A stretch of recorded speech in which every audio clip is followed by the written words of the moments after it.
This episode of Convo by Design is scheduled for the week of July 8th, 2025. Intentionally, so we can begin thinking about and talking about what's coming. It's hard to forget trauma like what we saw in the Pacific Palisades and Altadena earlier this year, but not impossible. Traditionally, fire season in California begins in August and it ends around the end of October. Over the decades, there has been a creep into July, then back into June on the front end, and then into November and December on the back end. Sadly, now there is no longer a fire season, only an ongoing threat. Part of a recent California tour that started in the Bay Area and ended in Pasadena, I got an earful. And because the mics are always on, so will you.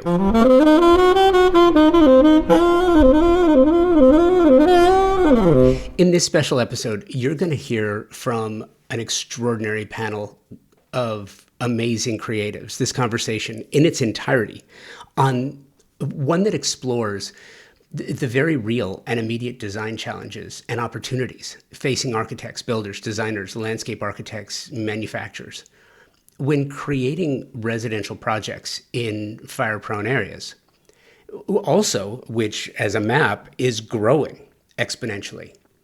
This conversation was recorded live, and it's one of the most practical, informative, and emotionally resonant discussions we've had about fire-resilient design. This was recorded live from Golden State Lumber in Concord, California. It features an amazing group of professionals from design, landscape design, and architecture. We have industry insiders and those on the front lines, literally. Today, you're going to hear from Caroline Nassif of Studio Ovo, Marianne Schicketanz of Studio Schicketanz, Ian Cox of Devlin McNally Construction, Amy Wolf of Sierra Studio, John Davis Architect, Robbie Meyer of Golden State Lumber, Jay Williams, the AZEC Company, and TimberTech, and Dustin Moore of Strata Landscape Architecture. This episode features the full conversation in 4 parts, and here are some of the really important ideas to listen for. And check the show notes, and you can find a little bit more in depth in bullet points about what we're talking about. But I'm going to give you the high concepts now. Right? Setting the context, urgency, evolution, and mindset shifts. Materials, methods, and design strategy. Design solutions and action. Systems, bureaucracy, and the bigger picture. What you're about to hear is the full conversation, raw, honest, and highly informative. It captures the crossroads where climate, design, policy, and personal responsibility meet. And by the way, under personal responsibility, I also consider professional responsibility as part of that, and you'll hear why. Actionable insights into how we build safer, smarter, and more beautiful homes for a rapidly changing world. And we're going to get into that right after this. At the highest level of design, the absolute best specifying designers, architects, landscape designers are all highly focused on the technology and performance of products and materials today. You have to, because the products you specify for your projects have to perform and they have to last. That's one of the reasons why I am so proud to be working with TimberTech. Their focus on the technical renaissance of synthetic decking is literally changing the conversation about innovation and performance. It pulls focus on 3 priorities homeowners have and expect from the products their designers and architects specify for their luxury projects. 1, aesthetics must match the overall design and fit visually. 2, durability and maintenance. I've told you about my board flipping stories from my own wood decks. Clients not only want beauty, but they want ease of use, and they want it to last for decades. 3, sustainably made. Clients are more conscious of the environment now, and they want the same of their materials. TimberTech hits each one of these elements with a product that not only meets expectations, they exceed them. TimberTech makes a synthetic decking that looks just like wood, color and embossed wood grain for a natural appearance. Their composite decking is technologically superior, as it has been created to last for decades, and it's manufactured with up to 85% recycled material. Their advanced PVC, vintage, and landmark collections have a Class A flame spread rating, making these products an amazing choice for wildfire-prone areas, which unfortunately continues to grow on the risk map. Check the show notes for more information about this and to find the nearest showroom or lumberyard where you can find TimberTech, or you can check them out directly, timbertech.com. My name is Caroline Nassif. I am the founder of Studio Ovo. We're an architecture firm in San Francisco. We focus on high-end residential, but we also do restaurants and high-end office renovations and other fun projects. What else did you want me to say, Josh? That's it. Whatever you want to say. If you met someone in an elevator at a trade event, and they said, "Oh, got it. Caroline, nice to meet you. What do you do?" So our firm is really interested in materiality. We definitely lean towards modernism in everything we do, but we're very tactile, warm people. We're very interested in how things feel when you touch them, when you sit on them, when you brush your hand against a wall. So for us, materiality is the first thing we focus on, followed by, can we do something with local fabricators? What can we custom build? All of our projects are deeply personal projects. We try not to do anything the same way twice. So that's kind of what makes us happy, and those are the kinds of projects we like to do. My name is Dustin Moore, co-founder of Strata Landscape Architecture in San Francisco. We do primarily residential, but we have branched out to wineries and maybe looking at hospitality in the future, as soon as we want to lose more money. But I kind of echo what you're saying about the materiality. Like all of our projects, we're trying to be true to materials. So using stone as stone should be used, metal in the way that different metals should be used. We're also non-iconic, so we don't have a style. Our portfolio is kind of schizophrenic of everything from incredibly traditional to sterile modern, and we spend a lot of time trying to understand our clients and really do something that's personal for them. Good morning, everybody. My name is Jay Williams. I am the Senior Director of the Architect and Designer segment for the AZIC company. Speaking of materiality, we are a manufacturer of outdoor living products. We focus on innovating and creating beautiful outdoor products for decking, railing, siding of homes that are really built to last, really be maintenance free, along with really creating a more sustainable future. A lot of people don't know this about AZEC, but we highly focus on recycled PVC and actually recycling that ourselves in-house and then taking that stuff that would be sitting in a landfill and repurposing that into beautiful materials. I'm Amy Wolf, the founder of Sears Studio, a landscape architecture firm based in San Francisco. I've been practicing for 24 years and have been in business for myself for 5 years. We provide luxury landscapes for high-end residential clients, and like Strata, we don't subscribe to a specific style. We listen to our clients, provide their vision, walk them through the projects, specifically executing closely what they're looking for, and also building a really close relationship with the contractors by looking at our expertise and their expertise coming together as a joint effort, because it takes a team to pull a project off, and it's not just one person doing it all. My name is Robbie Meyer. I am the architect's concierge here for Golden State Lumber and Showroom. I spend a considerable amount of time researching new products and creating educational content specifically for architects in the specification of those products to meet particular design challenges that they may be facing. I package that into educational lunch and learns and produce content to inform the architectural community of new product developments, like things that we'll be talking about today. And yeah, it's a really fun job that I really enjoy.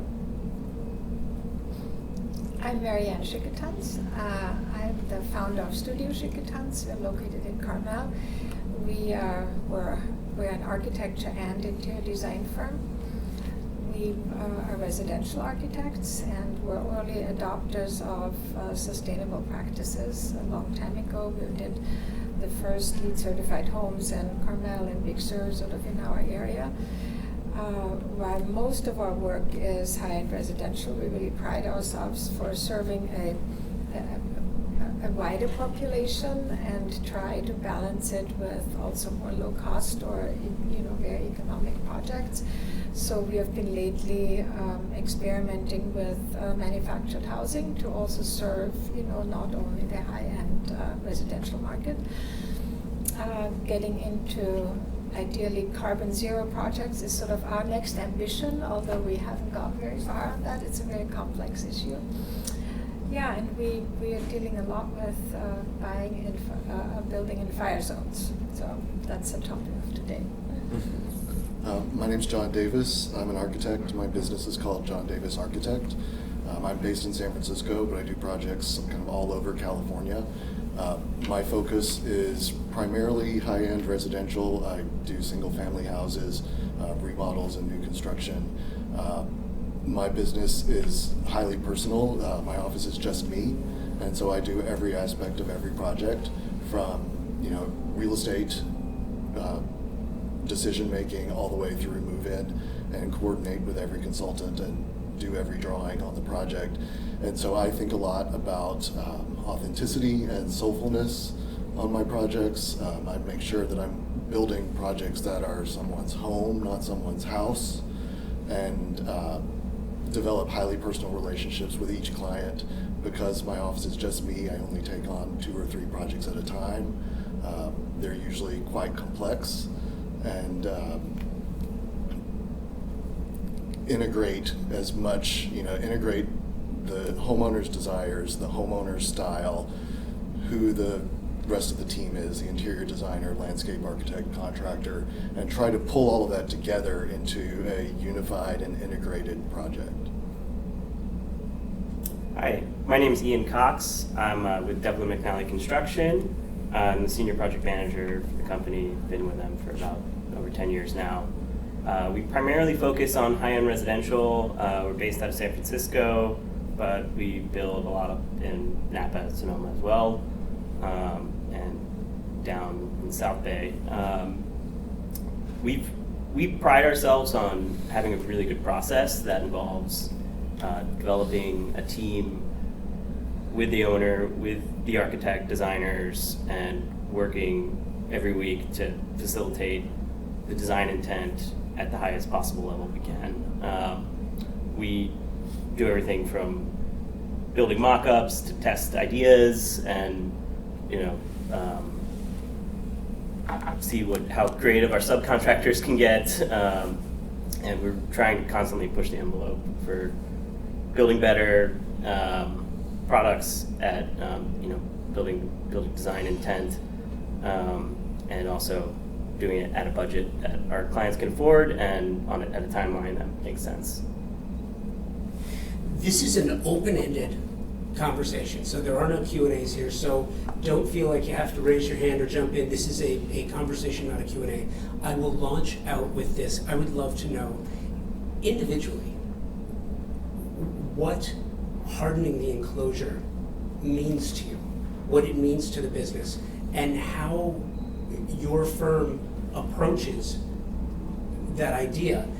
And by the way, you can feel free to say, I think it's overblown. We don't really focus on hardening it per se. Here's what we try to do.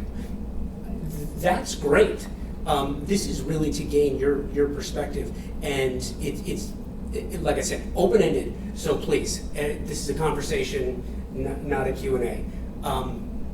Who would like to start? John, perfect. You did smile, right? I saw it from across the table. I can start.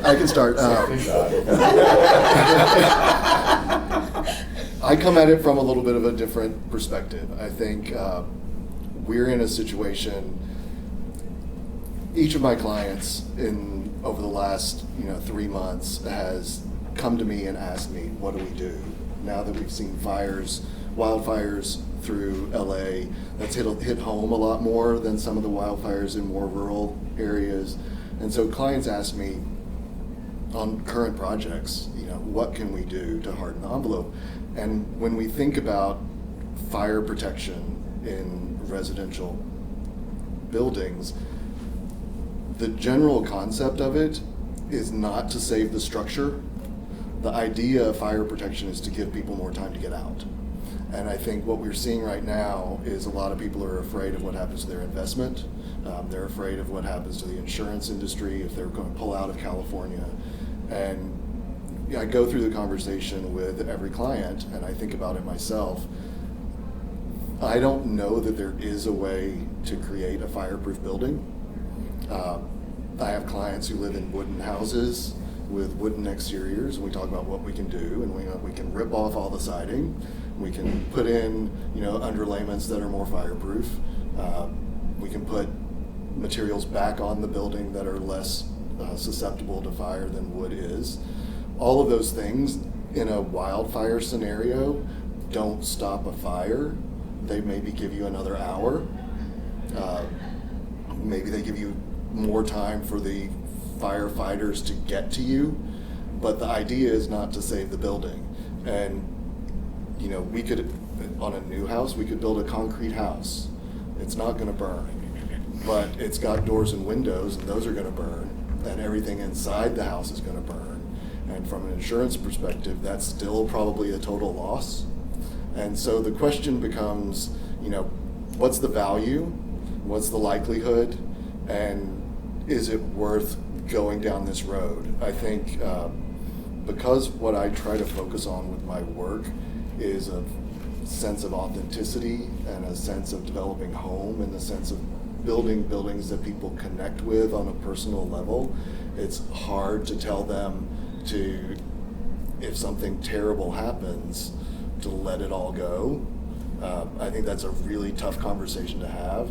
I try to guide my clients to make their decisions about what they want to do based on financial value, based on time value, based on who their insurer is, and what they're willing to go through. If we have I just finished up a project that it's probably worth about $10 million right now. It's wood. It's in a location that is not super susceptible to fire, but in a weird circumstance could get there. And we talked about what the options are, and she decided to do nothing. So I think everybody comes at it from a different perspective. I don't think, in terms of hardening the envelope, as an architect, we look at kind of top down what's happening in a building, on a site, in a city.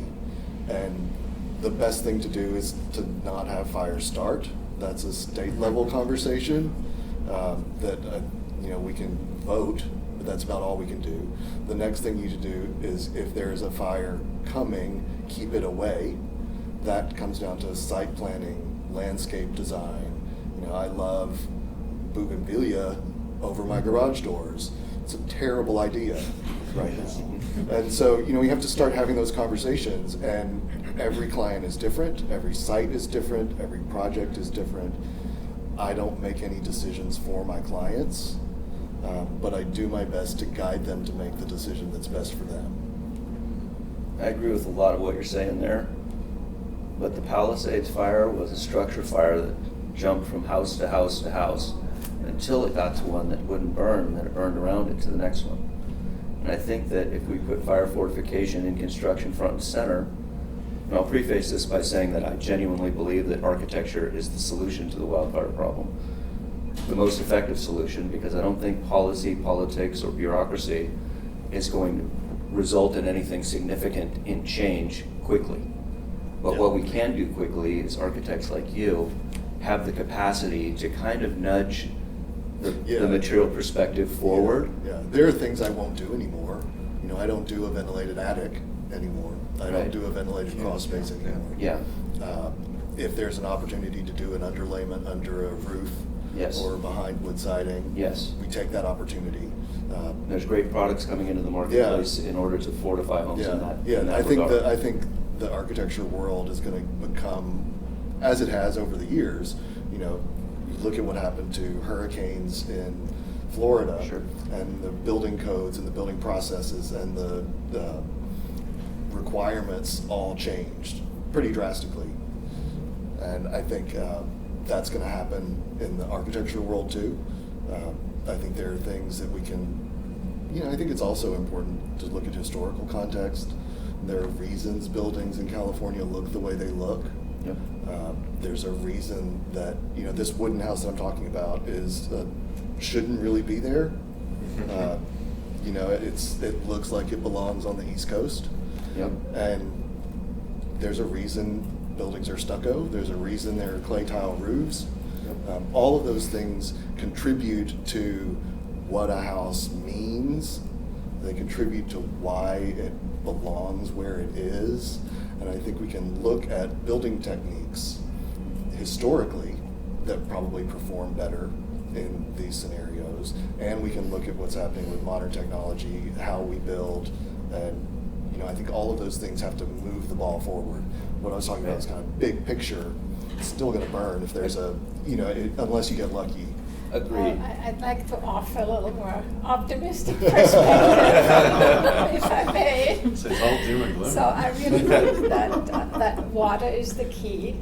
You know, I think that understanding where the weak points in a structure are and hardening those is very important. But I do believe that every structure can be saved if you have water, reliable water delivery, because these events are very short, actually. You know, in a wildfire goes through in an hour, 2 hours max. Moves you know, fast. that everything's gone and over with. So if you are able to deliver water reliably to over and around your structure for an hour or two, your house will be saved. So there's actually a book they later wrote about it. Does anybody of you know Tassajara? It's like it's run by the San Francisco Zen Center, and it's in Carmel Valley, and it's a very narrow end of Carmel Valley, a very, very narrow canyon. One of the fires they had, and it's a Buddhist monastery, they open it for guests between May and September, otherwise there's just I don't know how many monks living there. And they had a major fire with flames that were 200 feet high, and 5 monks, which was crazy actually, decided to stay behind. These are single wall construction wooden cabins. They're like, you think they would go up like that. But what they have is they have a creek that has quite a bit of water. And what these monks did, these little wooden huts, they put a garden hose up over the ridge down, up over the ridge down, poked holes in them, and every single one of those 42 cabins survived in an absolute gorge firestorm with enormous heat. So and I have seen that, you know, not only there, we had a construction project in Big Sur with a similar situation where everything around it burned, and we had just installed new landscaping that was freshly irrigated, and it burned like a perfect circle right up to the irrigated landscape mats. And there were the plastic pots on the other side that were melted a little bit, the plastic, but it was still there. So if you can deliver water reliably over your house will survive. You know, I can't So remember there's the name of the wonderful system. systems out now. Yeah, there's a system that I was just reading about that was used in Pacific Palisades. It is irrigating the roof. Is it the one that came And- from the pool? Yeah, well, I can't remember the name of the system, but like they were showing that like the 3 or 4 houses in this neighborhood that survived, they had this irrigation system on the roof. And of course everyone's like, well, is this a marketing pitch or is it really what happened? And it makes sense that if you went down the envelope of the building, then it should make sense. But Well, it's that's interesting actually- because, yeah, we You just, sent some pictures. Yeah, you sent the video. Yeah. It was And really, that was really impressive. really cool. we did, so I'll that just show you project, that. that project was under development, that's up in Napa, and those are repeat clients for us, people that are honestly like family to us, and so we felt a need and desire to like truly want to protect this investment and frankly their lives and from fire danger there, because they bought the property. We've been planning for it since 2016, and it's been, we had a lengthy years-long planning process with them, and in the meantime, there was a I think the Tubbs fire or Atlas fire up there, and the site completely burnt. Their neighbor's home, directly adjacent, burnt to the ground. He himself tried to fight the fire, and his house still burned down. His father, who owns a vineyard down the road, fought the fire and saved that building individually. But they were very interested in, needless to say, in what precautions could be taken, right? So we spent a long time talking to different fire marshals, people that have been on the front lines defending structures from wildfire events, to see, what was the data that they got back, what worked out there. Unfortunately, it's a little bit of the Wild West out there in terms of exterior fire suppression systems. A lot of people are selling Developing a lot of technologies, right? a lot of new technology, and a lot of subcontractors popping up, and people developing systems, and then people that we talked to back in 2017 no longer exist. The same company that we ultimately wound up going with developed into a different, newer company, and it's not just, these aren't just U.S. based companies. It's not just a U.S. California issue, right? There's Canadian companies that are dealing with the same thing. They're going to have enormous issues with wildfires. Same thing. I think the system we put in is called a platypus system, but it's every about 35 feet we've got a sprinkler head that can cover the area with a 35-foot radius of water, and it's all independently powered with an on-site generator that is completely off the grid. Does not need anything to work, and it has its own sensors. So if there's fire in the area, it will turn on. Where does the water come from? It comes from the 50,000-gallon pool that we put in. So You identified everything that you need. You need the water yourself, you need the power yourself, yeah. and You you need a need pool. reliable Right. activation yourself. So you're not We don't relying need on a pool, municipal no. water. No, we do cisterns underground. Yeah, you Oh, can do a tank as You well. could do a tank. But It's a pool gives interesting you though- dual functionality. Yeah. You've got something to enjoy while you've got that You safety. need Exactly. a pool. Yeah. Yeah. You need a pool. Oh, It's a need, number one. It's a need. It's part- Yeah. yeah. It's a I need, did a number big It's one. a house. little more expensive. I did a big house in Tiburon a while ago that was a very large house, like 13,000 square feet on 3 acres. And the municipal fire protection was not adequate. The nearest fire hydrant was too far and had too low of pressure to serve this project. The local fire marshal would not let us use the pool for fire suppression because they were concerned that they couldn't count on it, and that the fire crew, when they came out, wouldn't know where it was.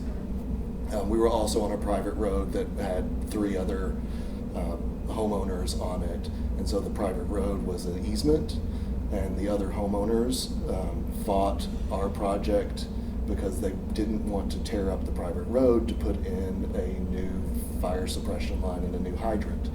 And so you get into all of triangulating all of these various situations, and what we ended up doing is we had someone come out who found a well. We dug a well. We built a big tank at the top of the hill. The tank has a standpipe that connects to the sprinkler system, and it's at the top of the hill where the fire trucks would come in. And so they were able to cobble together, this weird solution. It doesn't do what you're talking about. There's no water coming from outside. Yeah. This was a while ago. This was before people were really thinking about, all of the conversations that we're having now. But for individual projects, I think finding that water source is going to always be the sticky part. No, I mean, you can have it on your property. If you have a cistern and you feed it with the rainwater that you get in the winters, you have a full cistern, you need 10,000 gallons should do it. I mean, obviously if you have more is more, but is better, but 10,000 gallons should, that you have water for an hour or two, you know. And you can fill that cistern, I'm sorry, you can fill that cistern with a very slow amount of water being fed to it Exactly, over an extended period of time, right? It doesn't need to be immediately delivered to the tank. It needs to be able to be immediately delivered to the fire, right? So you could, like, half a gallon per hour fill that tank over time. So you don't need a lot of water pressure, but you do need a storage capacity. But as long Or as have a there's gray water tank. rainfall that's No, gonna. or gray water, you know, that's the other Right. option. Or city water, just a little bit at a Well, time. The city, Mhm. I well, mean- to fill it, yeah, Yeah. exactly, because it's not gonna be there when you need it, the city Right. water, you need your own. Right, Yeah. well, I mean, you have to have the storage capacity. Mhm. I think that's you have to have the storage capacity and the power to be able to deliver the water to the event, right? And the event will be localized and you'll have your own, backup water system. I think that's a big part of the solution is, especially in high volatile areas where it leads back to architecture and architects providing the specifications so builders can build the system and making people aware of the threat. And I had a very small house in Carmel and I had 1,000 gallons under the house, so it can be done on very small quantities too. Yeah, I mean, beyond the system we put in, local code dictated that we have a 5,000 gallon reservoir that is in a concrete cistern on site that requires no pumps. It's all gravity fed to FDC connection that the fire department could hook up to. It's interesting because when we had that inspected from the local fire department, they said, usually would never hook up to these things. Yours looks great, but we're skeptical of putting our multi-million-dollar trucks, pump systems connected to who knows what. Right. That the second those are taken out of a firefighting event, you can't replace that. It's The cleanliness and the quality of the water is something that is of concern as well because they don't want to pump, debris through those trucks Correct. and clog up the filters that are inherent in those Correct, vehicles yeah. and then compromise that piece of equipment. So there's a lot that goes into it. Not only do we need the cistern, we need the filtering system, and then we need the ability to deliver that water independently to the structure it's serving. Yeah, I would say too that the other thing that was interesting, because the system we put in is not inexpensive, and compared to the value of the house that we built there, it totally is justifiable, it makes complete sense. But in speaking with the fire marshal at the time, during pre-planning, for both Napa and Sonoma, they were skeptical that in a true firestorm that would stop the structures from burning down by itself, right? And that they were very on board with the idea that stops ember spread, that, in a major firestorm event, embers that are 3 feet wide can travel miles and start a new fire, which happened there. So it would definitely make a huge impact there. But in my personal research, I found that in real firestorm events, it was individuals. It was either if you look at the Malibu fire years ago, it was private firefighting companies that saved the majority of structures there. That's what, as I understand, that's what saved the downtown portion. Yeah. But much more important than us is actually landscape. Yeah. That's really. Right, Yeah. you want the fire to never get there Yeah, to begin exactly, with, yeah, right? exactly, yeah. Yeah, so in landscape, I mean, what we've encountered in our projects is just the spacing of plant material, and that there's these zones that we have to adhere to by the policies that are coming out, and then the buffer zones. I haven't directly worked in Marin where there's buffer zones, but down on the peninsula, it's starting, there's been chatter about it happening, but they haven't put it into place about the 5-foot buffer zones. But a few of my projects have ran into it, and one client was fine with spacing the plants out so that a fire would jump instead of just light up and start to torch everything. But it's kind of difficult because in a lot of cases people want what they want, and they know that they could just come back and put it in later, if, what stops somebody from putting it in later. Because, I mean, it's like anybody, they go to the Home Depot later sometimes, and they'll just buy a plant and they'll put it in once you're done with your beautiful landscape. And what stops that person from doing that versus, versus like, putting it in when it's all, when you've planned it all out.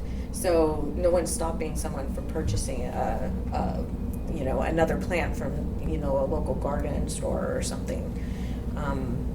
So we only have so much control over like what we can do when it comes to planting.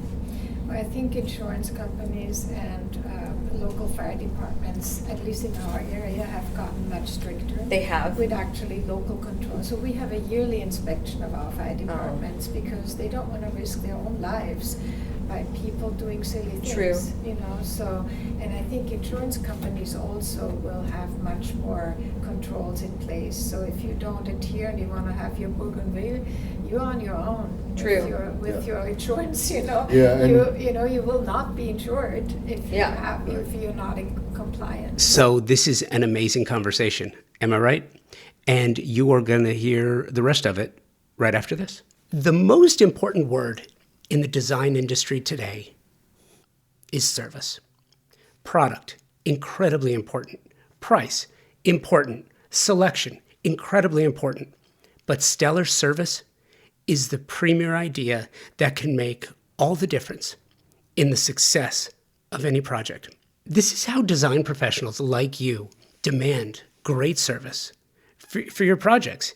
And you get your favorite brands in one place with expert, knowledgeable, and non-commissioned professionals to help you specify the right product for each of your projects and get the best price. Non-commissioned, that is incredibly important.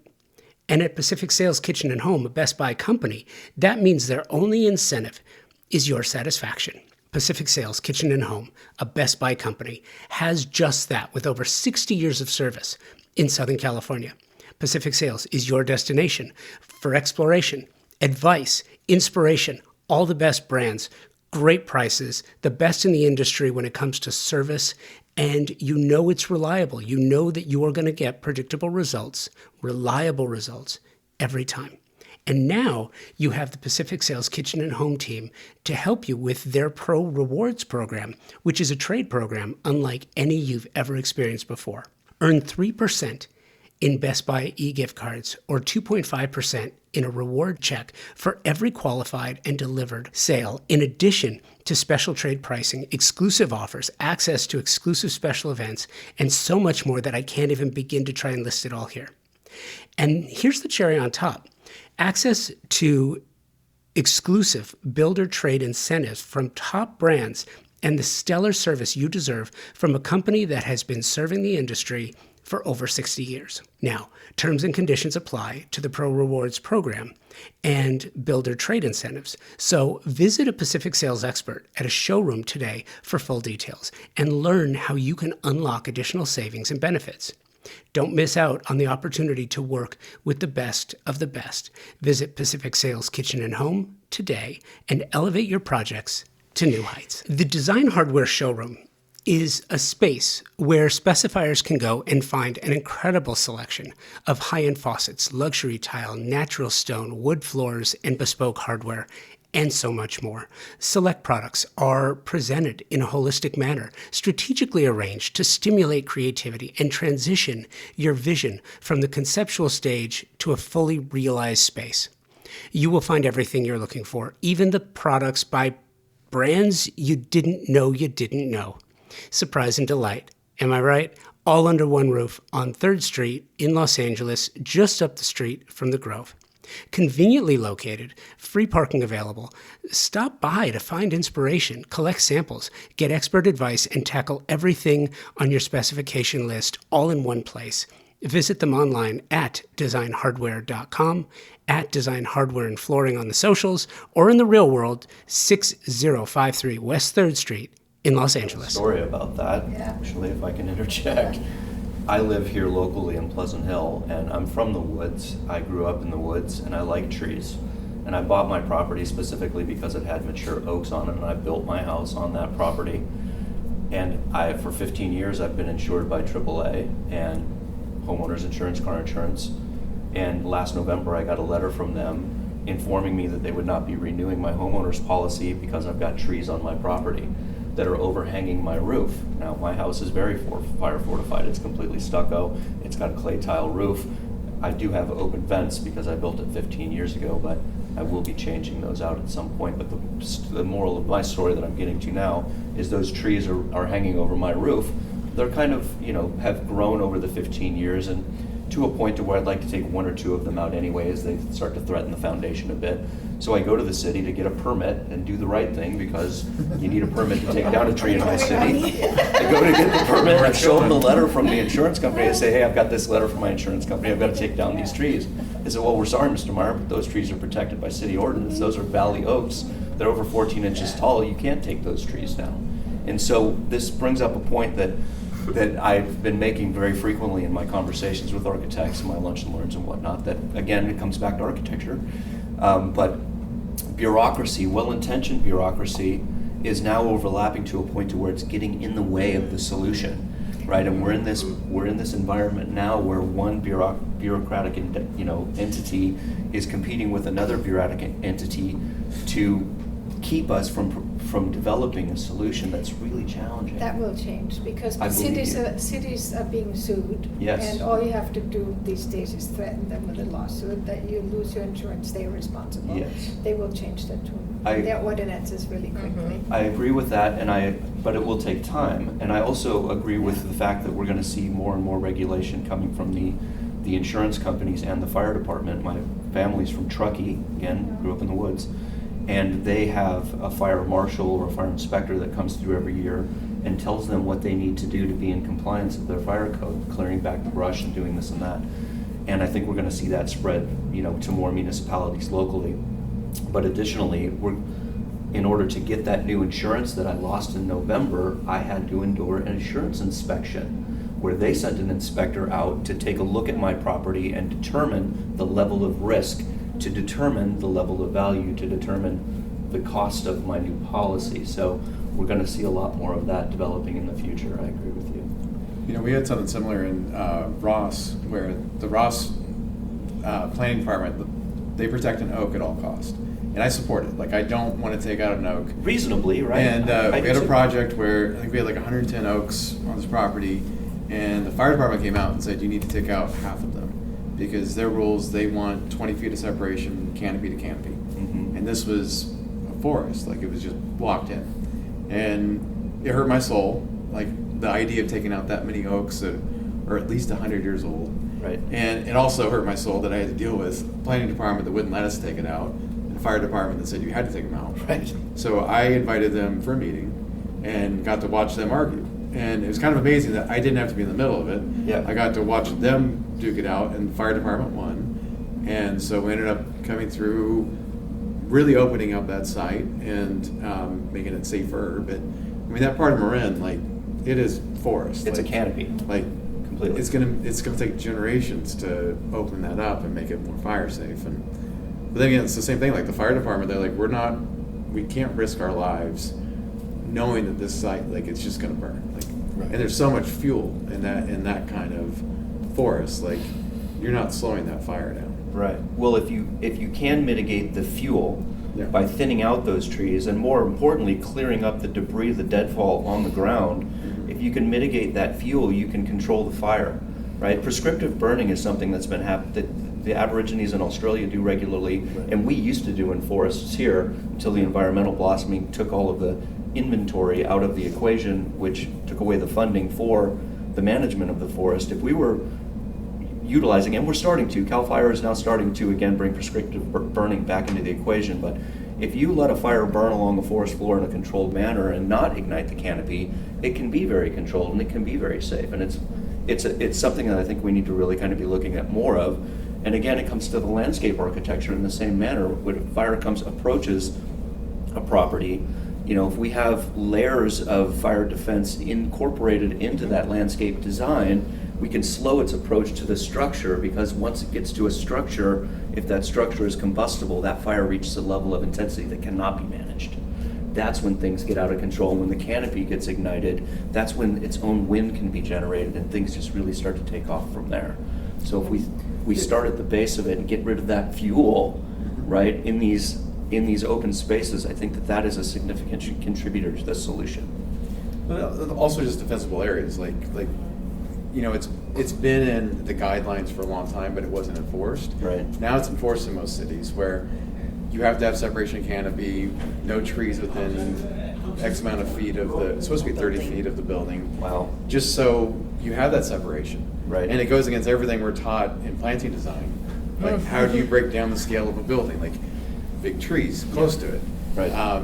You also, like, when you look at energy use, if you can shade the building, you're going to reduce the cooling. Like my house, Moraga, I've got 2 elm trees in front. They don't overhang, but they're huge trees. Right. And if they caught on fire, everything's lost. Right.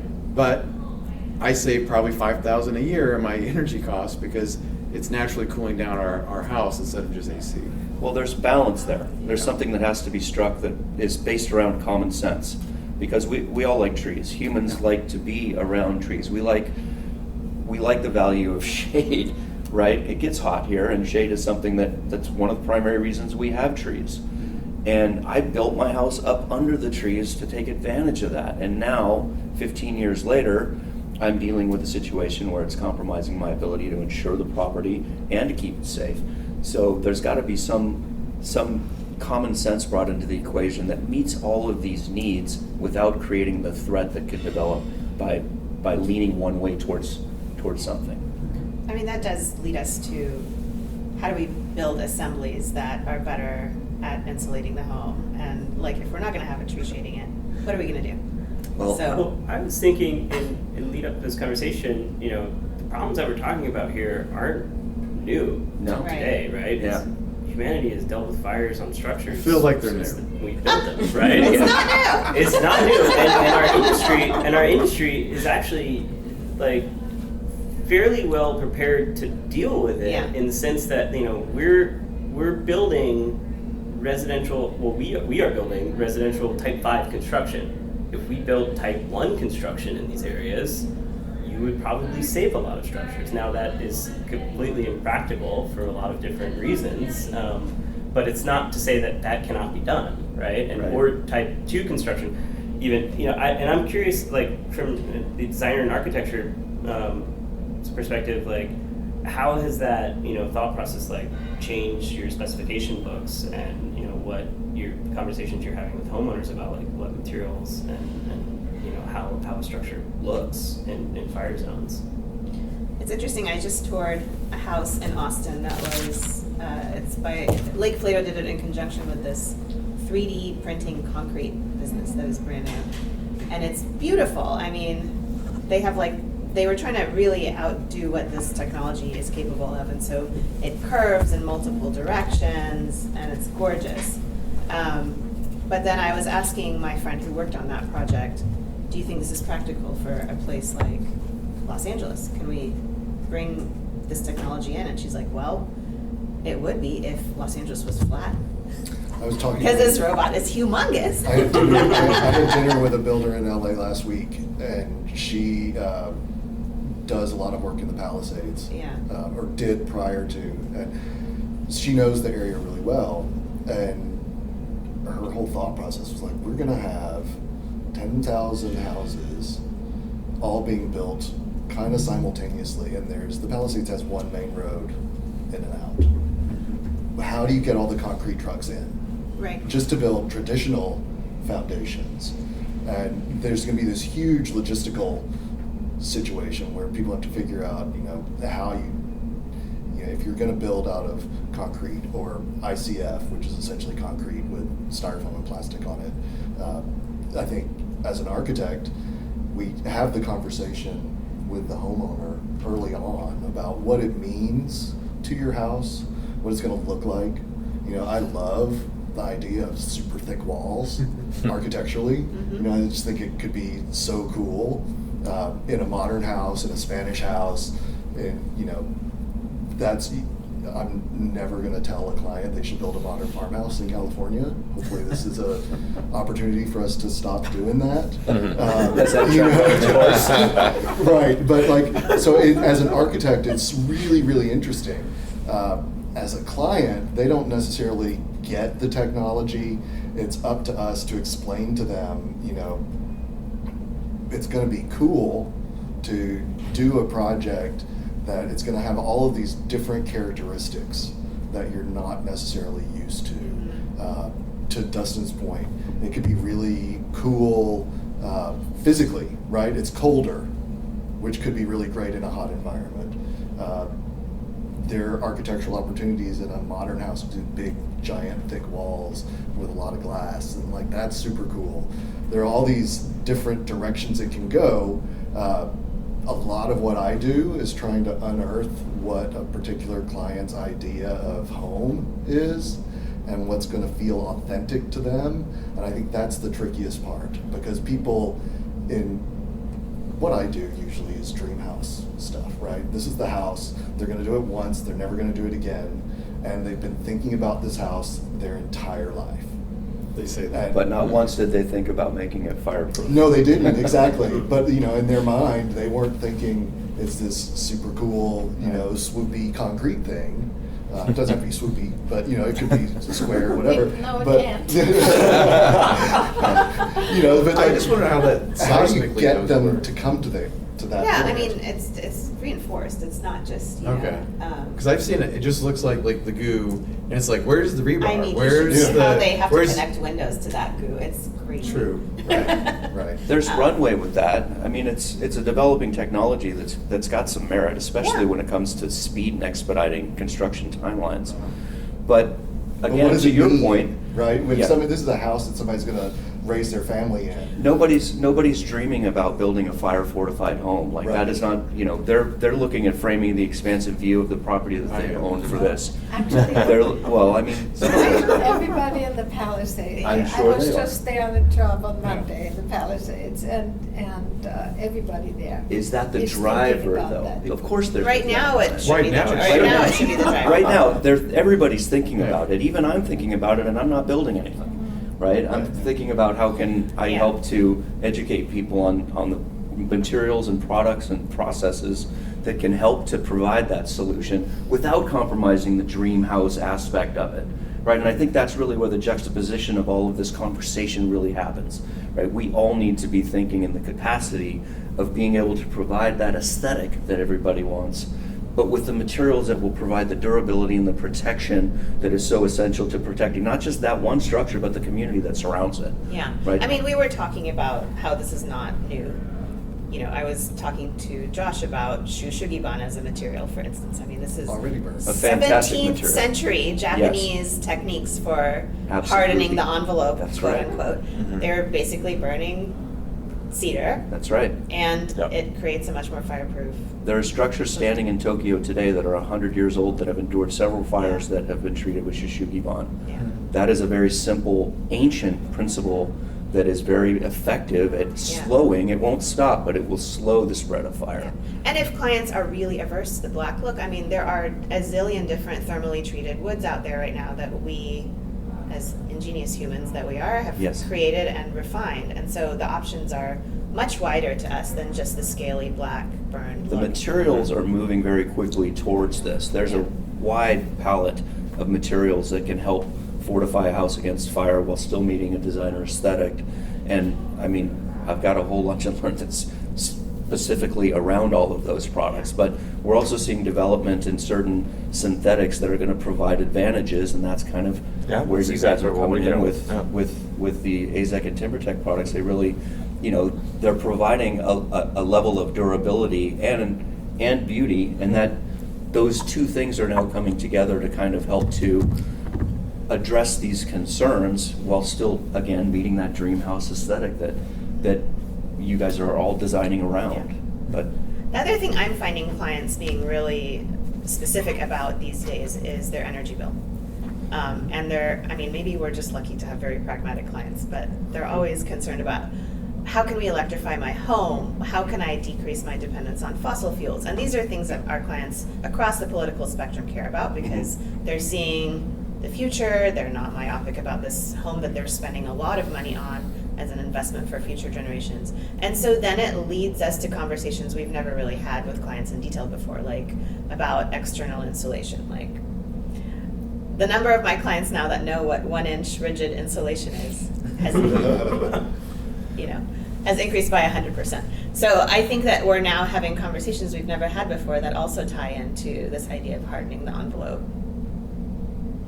Does that also go in as far as like the materials that you're actually choosing, not just like the way you're building the home, but like for, as I was kind of mentioning before, like we use a lot of recycled materials. So do our clients being very cognizant of what is the carbon footprint of the product that you're selecting? They love that. Like we found that, I mean, our clients are very much into like, where did this material come from? Did it have a previous life? Can I tell a story about it? I mean, in the same sense that they want this storybook home, they also want to feel that it also has a story within each material, within each choice. And that's something that we work through together. It used to be that we had to hide all of that, like all the green tech. Like if I wanted to use drought-tolerant plants, or if I wanted to use recycled materials, we'd kind of have to hide that it was there. Now we have clients asking for it. It is nice. But like, we started using TimberTech recently because we're doing a house at Woodside, and they want a massive deck, and it's WUI. There's no way we can do that. Not only does the decking material have to be fireproof, all of the supporting members, and I was blown away to find out that it has a class A rating. And so it got us around to our clients get what they want. It's a synthetic lumber, but looks great, and I don't have to get the phone call about the maintenance. So there's a lot. It's like, why did it turn silver? It's like, because I told you it did.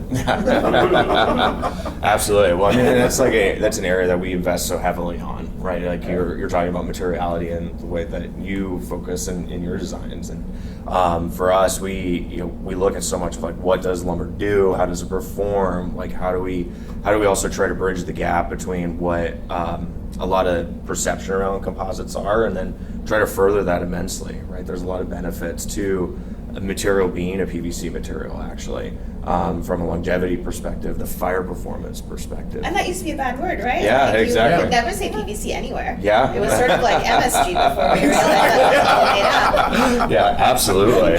I feel like sometimes it can be still perceived as that, but there's also so much like perception around like, what is it, or like, oh, I don't want that thing that looks stamped or fake, right? Like reasonably understood, right? People, there were early adopters that jumped into it, and then just it failed. I mean, literally in our mission statement as a firm when we started 14 years ago, we do not use faux anything. And now it's a slippery slope because now there's synthetic panels, like it's wood that's impregnated that we've used on a few homes that we're using into our landscape, especially for screening walls.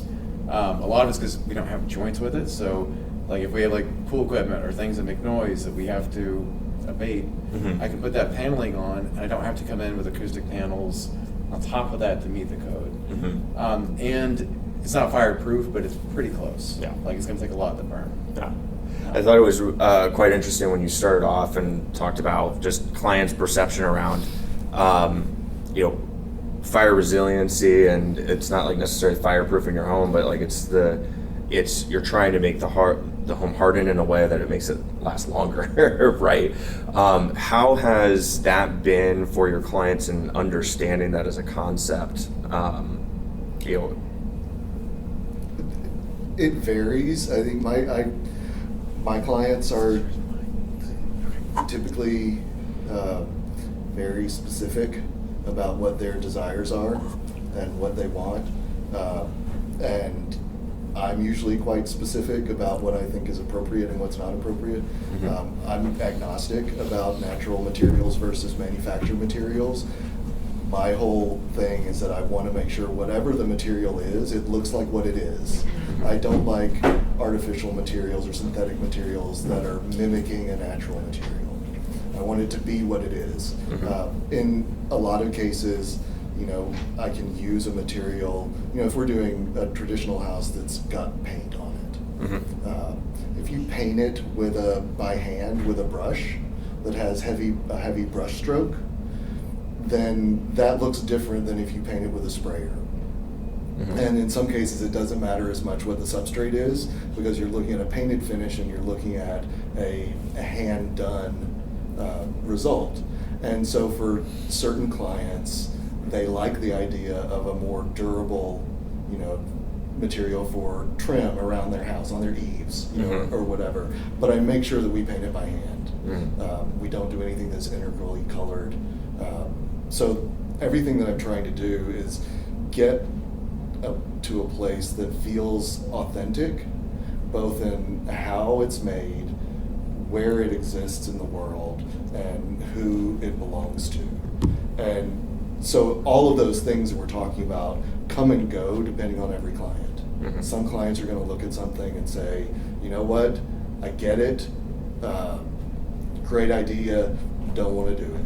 Some clients are going to say, yeah, let's go down that road. We really are interested in exploring all of these different opportunities. And I'm great, let's do that. And sometimes I kind of have to guide them a little bit and try to figure out where to walk that line and say, I think you really need to, I lost a project in Pasadena because it was a remodel project. It had potential to be a bigger project, but it was an interesting client, interesting house. We were going to do a little bit of work to it, and that was probably going to turn into more work. The work that they were going to do was not going to, it's an older house, it hadn't been sprinklered. The work that they were going to do was not going to trigger sprinkling, but the future work would. And so I recommended, you need to get started on sprinkling this house. And that's a bigger project than you came to me for. And they said, well, we don't want to do it. We're not going to tear up our house to put in sprinklers. And I said, well, as an architect with a professional code of ethics, I can't tell you that it is a good idea to not put in sprinklers in your house on the Arroyo in Pasadena. That's going to have a fire come whipping down that canyon at any minute. And they said, great, thanks for your time, get out of here. And those are, which fine with me, So we'd have to talk now. Yeah, I'd rather have that get aligned early on. But every client is coming at it from a different direction. I try to guide them toward what is the how you thread that needle. I think it's very important for single family houses to feel like single family houses. That's different. That's when I talk about authenticity. Yeah. That is different for every person. Every individual has a different idea of what home means to them. And so it's my job to figure out how to get them what they want. Do it in a way that's responsible, environmentally responsible to their budget, because that's also, a lot of this stuff, we talk about they're great solutions that are either developing technology or they're expensive, and does that mean that we're going to do all of this, but you get a 4-bedroom house instead of a 5-bedroom house? How do you have that conversation, right? And so each of those things is going to be different for every project, every client, every location. I don't come into it from a top-down perspective where I'm saying this is what you have to do. Right. It's a conversation of this is what you want to do. These are the opportunities. These are the pitfalls. These are the things that you should do. Like the sprinklers, right? Yeah, I was about to say you just but and if it doesn't work, it doesn't work, and you're on your own. But my responsibility is to give a client something that, I think of all my projects as like legacy projects. I want them to be houses that endure and that somebody can hand down to their family, to their kids. So inherent in that is building a house in a certain way. It has to be something that endures. We have to talk about maintenance, landscape maintenance, super important, for all of this stuff, because you can plant that stuff 5 feet away, but it's still gonna, in 20 years, it's not 5 feet away anymore. So it's a complicated thing to try to figure out, and like I said, everybody's different. Right. Yeah, I thought something you said early on was interesting, that like no house is truly fireproof at the end of the day, right? And getting clients to understand that, you know, that's a part of the challenge in our industry that's just inherent, right? We're constantly. I think it's irresponsible to tell them that we can put rock wool on the outside of your house and it's not going to burn down. Right. Correct. Yeah, Yeah. 'cause And it's all about the Absolutely. openings. Yeah. Yeah. I think that, you know, we spend a lot of time and energy in our industry mitigating risk, right? Whether that's with earthquakes, right? We put endless amounts of energy and money and time into earthquake retrofitting homes, putting moment frames into homes, and a lot of homeowners walk away from that thinking that their house is earthquake proof, right? And it's frankly Right. not, right? Yeah, it's a perception of it. The houses are designed to, you know, like modern cars, to protect life, right? Yeah. Protect you getting out of the house in the right earthquake Right.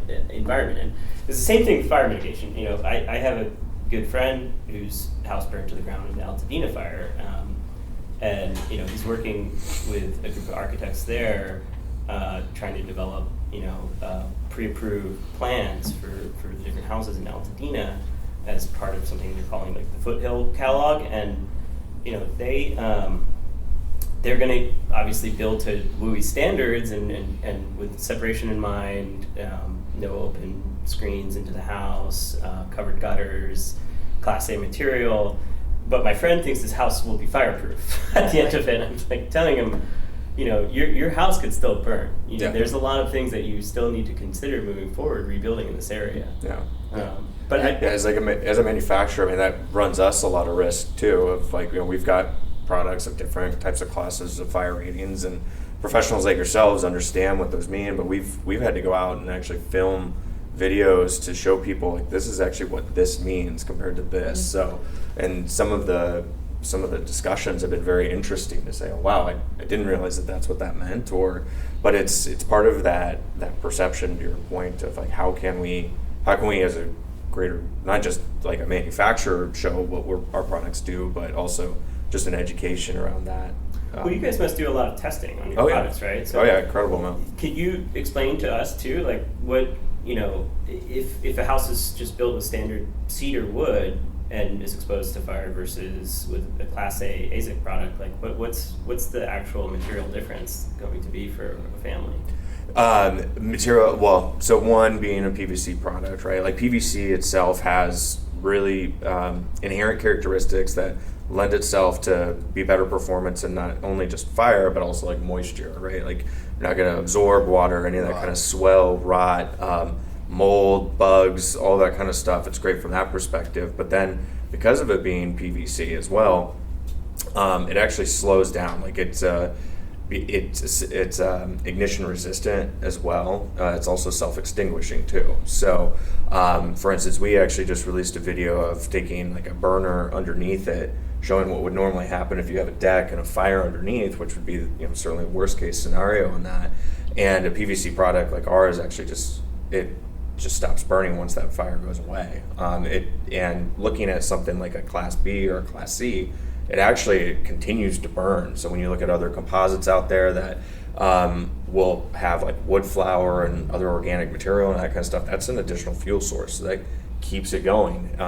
So there's actually all kinds of tests that are out there, you know, from a standards perspective, that we as a manufacturer, we have to invest in testing our products to see how do they perform to that.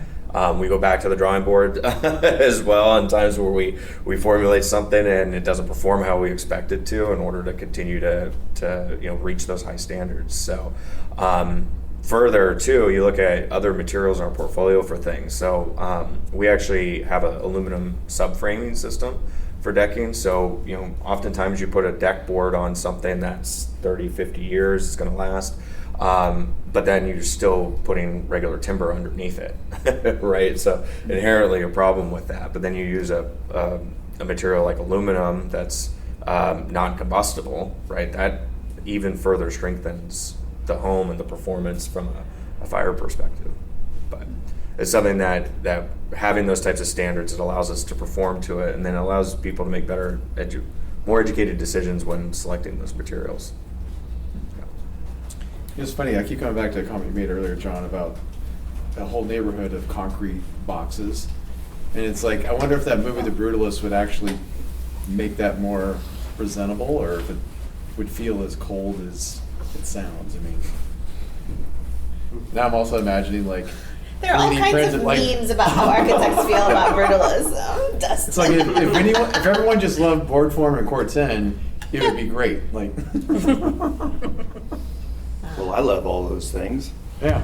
I mean, I think if you can use them in context with other materials that are both complementary and sort of completely different to create, the different palette, I don't see any reason why you couldn't consider using those in limited doses, but intentionally, right? Yeah. And like I saw the video of one of the houses in Pacific Palisades that didn't burn, and everything around it did burn. And one of the things that I noted that they had was they had concrete walls on the perimeter of the property, which were basically concrete fences. And I think we're starting to see a lot more product coming into the market space being used around the perimeter to consider, slowing down or mitigating, fire threat approaching the property, even when you're in close proximity.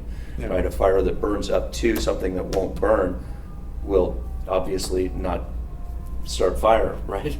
And if you can create a break, anywhere you can, and consider this break helping to protect this next wall, all of these things can, transfer to conduct a protected zone, right? And that's where, like, zone 0 is coming into play with the 0 to 5 feet away from the structure with no vegetation or anything combustible. So, Well, even some of the municipalities are making it so you can't have the wood fencing touch the building anymore. I think in Portola Valley, they've just had us do that. So now fencing is gonna have to change to metal or right. something. We're doing right now that we're using all Hardy products for fence posts, the slats.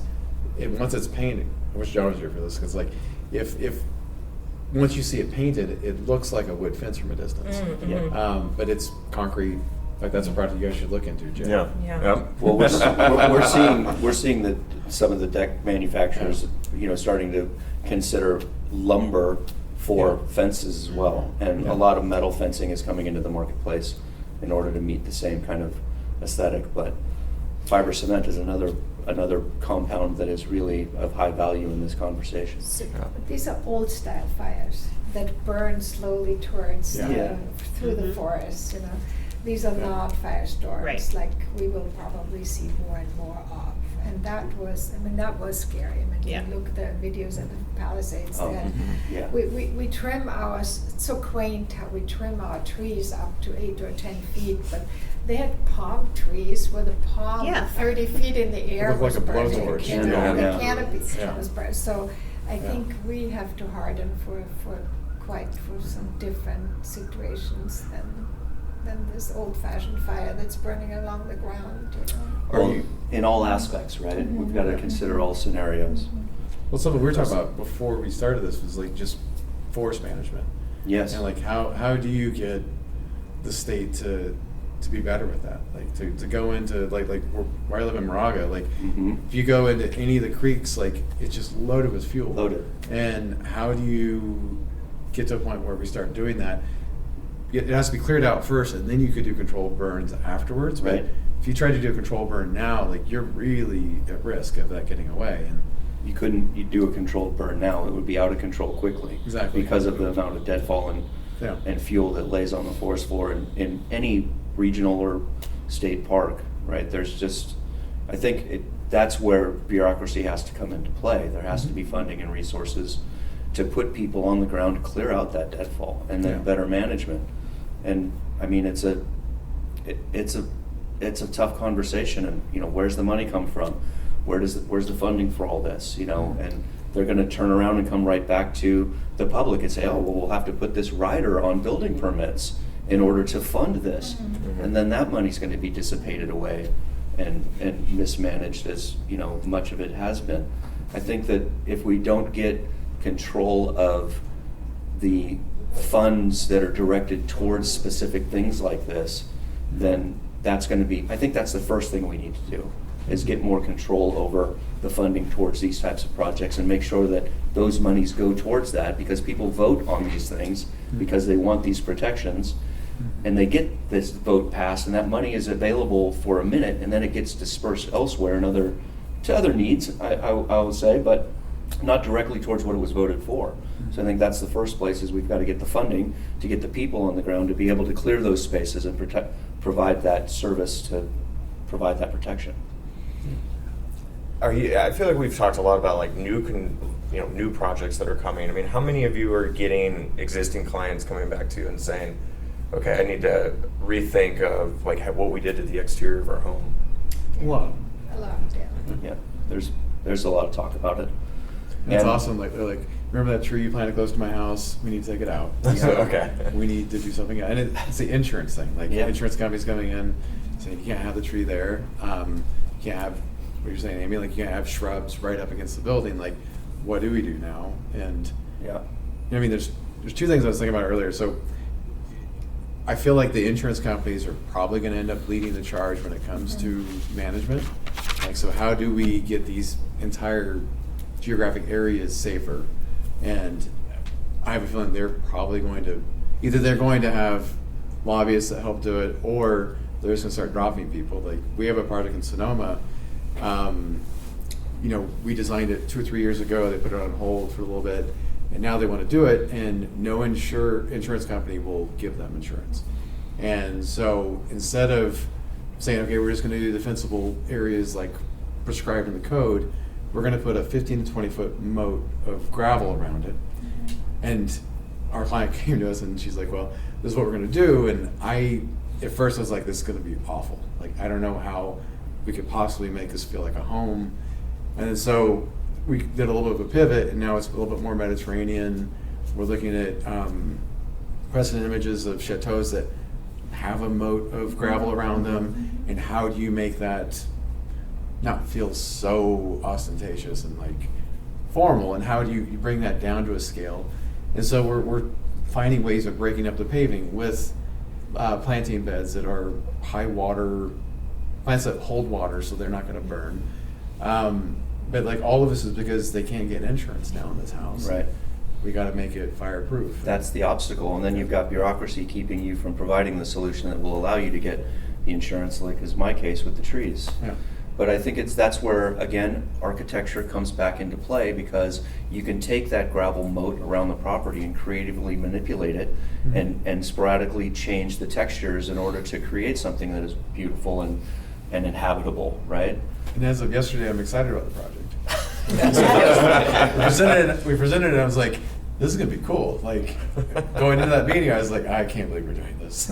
Well, it can be. We have to open up our thought process, and you guys as designers are leading this, right? Well, it's kind of like the attitude of like the American dream, having the big lawn, and then lawns are not acceptable because of the water issues that we're experiencing in California, and now we're throwing in fire to it. So now we're going to have this defensible area, and we're now going to need like a gravel buffer around. I mean, we're just like taking everything, like having to change the mindset of like the public and the clients to say, okay, this is the new norm, which is extremely challenging to do. I mean, even for ourselves. Well, they're like, taking away your palette.